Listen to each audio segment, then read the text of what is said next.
మంచిర్యాల జిల్లా ముల్కల గ్రామం వద్దకు ఇటీవల కొంతమంది పీఠాధిపతులు గోదావరి నదికి హారతివ్వడానికి వచ్చారు.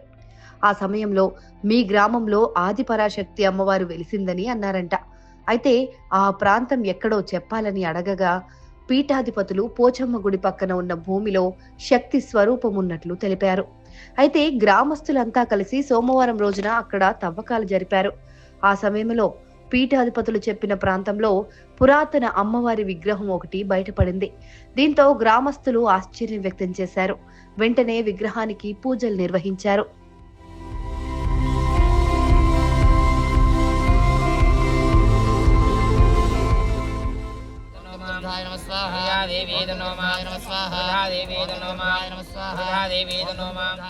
మాది తెలంగాణ రాష్ట్రం మంచిర్యాల జిల్లా హాజీపూర్ మండలం ముల్కల్ల గ్రామం అండి.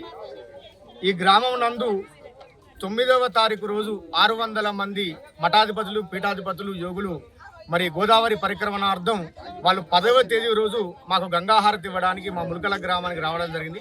వచ్చినటువంటి ఆ మహానుభావులందరూ కూడా మీ గ్రామంలో అమ్మవారు స్వయంగా వెలిసాదని చెప్పడం తర్వాత ఆ స్థలాన్ని చూపించమని మనం ప్రార్థించిన తర్వాత వెంటనే ఆ స్థలాన్ని కూడా వాళ్ళు చూపించడం జరిగింది.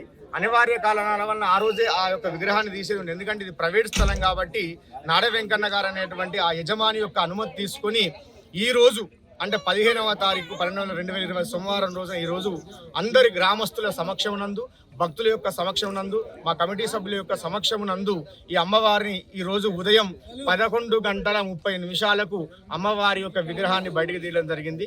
వారు చెప్పినటువంటి ప్రకారంగా ఎక్కడైతే ఏ స్థలాన్ని అయితే వారు మాకు నిర్ణయం చేసి వాళ్ళు చూపించారో అదే స్థలమునందు అమ్మవారు దొరకడం అనేటువంటిది మా యొక్క యావత్ తెలంగాణ రాష్ట్రమే కాకుండా యావత్ భారతదేశంలో ఉన్నటువంటి నా యొక్క హిందూ బంధువులందరి యొక్క అదృష్టంగా నేను భావించడం జరుగుతుంది.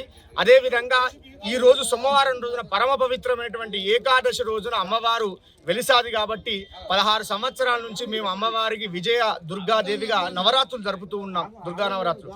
కాబట్టి మా అదృష్టం కొద్దీ ఈ రోజు అమ్మవారి ఇక్కడ వెలిసాది కాబట్టి ఆ అమ్మవారికి మేము ఈ రోజు విజయ దుర్గాదేవిగా నామకరణాన్ని చేస్తూ ఉన్నాం.